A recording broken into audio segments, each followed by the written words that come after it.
Olá, meus irmãos e minhas irmãs, que a paz de Deus, que excede todo entendimento, guarde os vossos corações em Cristo Jesus. Esse é o nosso momento de leitura da palavra de Deus e hoje estaremos com o capítulo 1 de Mateus, onde também vamos aprender que quando Deus entra na história, o impossível se torna caminho. Hoje eu escolho permitir que Deus escreva a minha história com propósito, leveza e bons resultados. Quem é você? Qual a sua cidade? Eu sou Sandra Reis, sou aqui de Belo Horizonte e nesse momento vamos desfrutar da leitura da palavra de Deus em Mateus. Deixa aqui seu nome, seu comentário, como foi para você estar aqui e juntos podermos desfrutar desse momento em que Deus fala conosco através da sua palavra. Vamos ao começo? Mateus 1 começa com algo que à primeira vista parece apenas uma lista de nomes, mas não é isso não. É uma linha do tempo da fidelidade de Deus, revelando que ele trabalha através dos processos, das gerações, das histórias imperfeitas e pessoas comuns. Nada em Mateus 1 é rápido, nada é aleatório, nada foge ao propósito. Vamos ler sua Bíblia, Mateus capítulo 1. Genealogia de Jesus Cristo, filho de Davi, filho de Abraão. Isaac é filho de Abraão, depois nós vemos Jacó, nós vemos Judá, então aqui está a genealogia das gerações. Abraão gerou Isaac, Isaac gerou Jacó, Jacó gerou Judá e seus irmãos. Judá gerou de Tamar, Farés e Zara. Farés gerou Esrom, Esrom gerou Arão. Arão gerou Aminadab e Aminadab gerou Naazon. Naazon gerou Salmão. Salmão gerou Boaz de Raabe, Boaz gerou Obed de Ruth, Obed gerou Jessé, Jessé gerou o rei Davi. O rei Davi gerou Salomão, daquela que fora mulher de Urias. Salomão gerou Roboão, Roboão gerou Abias, Abias gerou Asa.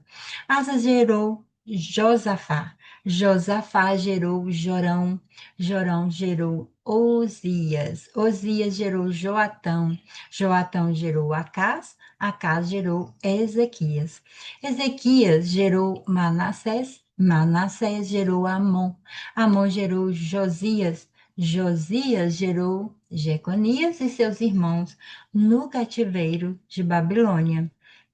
E depois do cativeiro de Babilônia, Jeconias gerou Salatiel. Salatiel gerou Zorobabel. Zorobabel gerou Abiúde. E Abiúde gerou Eliacim. Eliacim gerou a Azor. Azor gerou Sadoc. Sadoc gerou Aquim. Aquim gerou Eliúde. Eliúde gerou Eleazar. Eleazar gerou Matã. Matã gerou Jacó. Jacó gerou José, esposo de Maria, da qual nasceu Jesus, que é chamado Cristo.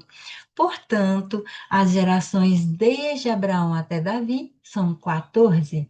Desde Davi até o cativeiro da Babilônia, 14 gerações. E depois do cativeiro até Cristo, 14 gerações.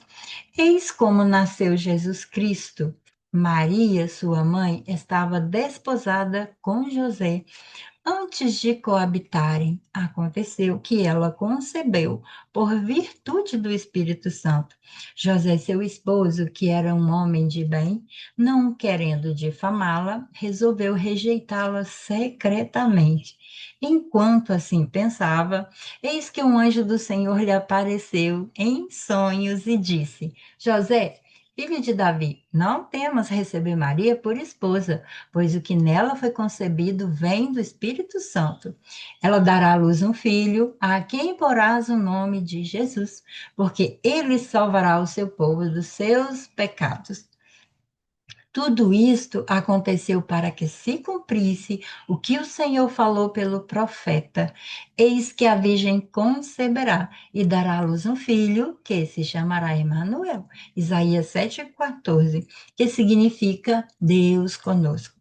Despertando José, fez com que o anjo do Senhor lhe havia mandado e recebeu em sua casa sua esposa. Despertando, José fez como o anjo do Senhor lhe havia mandado e recebeu em sua casa a sua esposa. E sem que ele a tivesse conhecido, ela deu à luz o seu filho, que recebeu o nome de Jesus.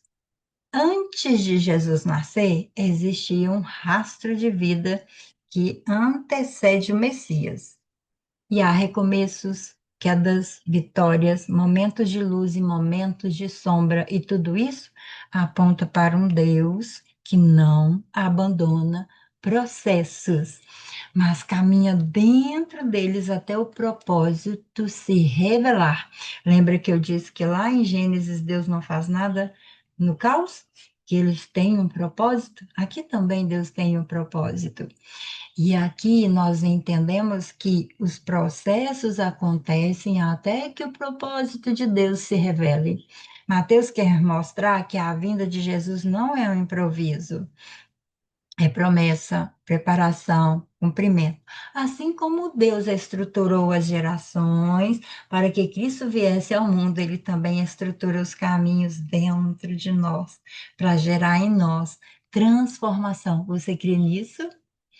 Digite aqui, eu creio que Deus transforma, eu creio que Deus me tira de lugares que eu não sei, mas Ele sabe que Deus tem propósito em tudo na minha vida. Nada surge pronto, lembre disso, nada surge pronto.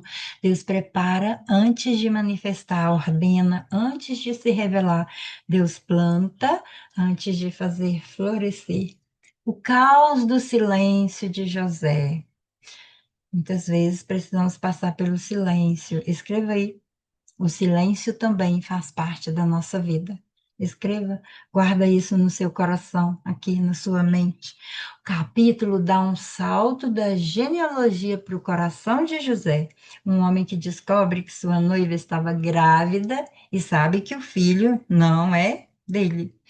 E é um momento de confusão, insegurança, medo. O caos se instala ali no silêncio. Nada para José faz sentido. José agora está em um momento de caos, mas Deus vai ordenar esse caos dentro de José. Veja como Deus é Deus de propósito. Escreva aí. Deus é Deus de propósito. Mas nesse lugar que existe um silêncio, Deus fala. É nesse ponto que Deus se aproxima, é nesse ponto que o céu se aproxima, é nessa crise que o anjo aparece e diz: José, não temas. Então, não temas o que está te acontecendo. É um momento de silêncio, é um momento de crise, é um ponto em que eu estou sem saber o que fazer, então ouça a voz de Deus: não temas. Assim como em Gênesis Deus cria no meio do caos, em Mateus Deus renova no meio da crise. O invisível está em movimento. Mesmo quando o visível parece desmoronar, Deus está escrevendo salvação enquanto José está tentando entender o que está acontecendo. Você também está tentando entender o que está acontecendo, não é? Escreva aqui embaixo, aqui, ó. Deus está escrevendo salvação enquanto estamos tentando entender o que acontece. Assim também acontece aqui em nós. Há momentos que a vida parece confusa, há momentos que Deus está fazendo nascer algo muito maior do que eu ou você possamos imaginar. Nesse momento, pare, olhe para você e se pergunte: o que eu posso escolher nesse momento? Ouvir a voz de Deus acima do caos, alinhar os propósitos sem medo, sem pressa. E se é esse o momento em que você realmente quer fazer isso, escreva aqui: eu quero ouvir a voz de Deus. Quero alinhar o meu propósito com essa voz, mas sem medo, sem pressa. Diga aqui, escreva nos comentários, não deixe de trazer para fora tudo aquilo que está aqui. Resultados não nascem sem violência, sem peso, sem dor. O anjo diz a José que o nome da criança será Jesus, porque ele salvará o povo dos seus pecados. E então, Mateus acrescenta: isso aconteceu para cumprir o que o profeta havia dito. E a vinda de Jesus não nasce de improviso, nem da força humana, nem das tentativas dolorosas de controlar a vida. Jesus nasce da obediência, da escuta, da entrega e do propósito. Assim também é a nossa vida. Deus organiza tudo. Deus ama ordem. Deus trabalha assim. Ele revela aos poucos, ele guia sem pressionar, ele transforma sem esmagar e ele cumpre sem exigir perfeição. Quando José desperta, ele apenas faz o que Deus o orientou. Não há tensão, não há luta, não há peso, há obediência. Obediência silenciosa. E é nesse silêncio que o impossível se torna um caminho. Escreva aqui embaixo: o impossível de Deus se torna um caminho. Mateus nos leva a lembrar que a vida floresce quando obedecemos sem medo e organizamos a alma para ouvir a voz de Deus. E Deus fala conosco.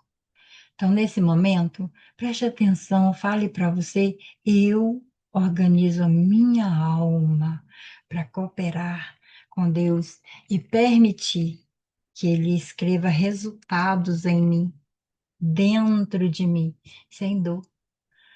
Escreva aí. Se você tem esse lugar de entender que Deus está trabalhando em todos os momentos, escreva: eu vou organizar minha alma, eu escolho organizar minha alma. E por que eu vou organizar minha alma? Por que eu vou escolher isso? Para que Deus possa reescrever dentro de mim outros resultados, nascendo em momentos desafiadores, para que eu possa, sim, viver um novo olhar, um novo formato. E aqui terminamos o nosso momento de reflexão. Eu deixo para você mais uma vez um convite de você estar conosco todos os dias às 22 horas para lermos a palavra, desfrutarmos desse momento de compreender tudo que ele tem para os nossos corações, para as nossas almas, para as transformar. Ah, e não venha para cá somente para ouvir. Traga um caderno, traga um lápis, escreva tudo aquilo que fizer sentido para você. Divida conosco tudo que você aprendeu, seja abundante, faça com que tudo que está dentro de você também transborde para a vida de outras pessoas que estarão aqui depois. Lendo conosco, talvez elas não possam estar aqui juntos nesse horário, mas vão assistir depois. Seja abundante, deixe seu comentário, fale daquilo que Deus faz na sua vida, testemunhe do que Deus é. Vamos orar?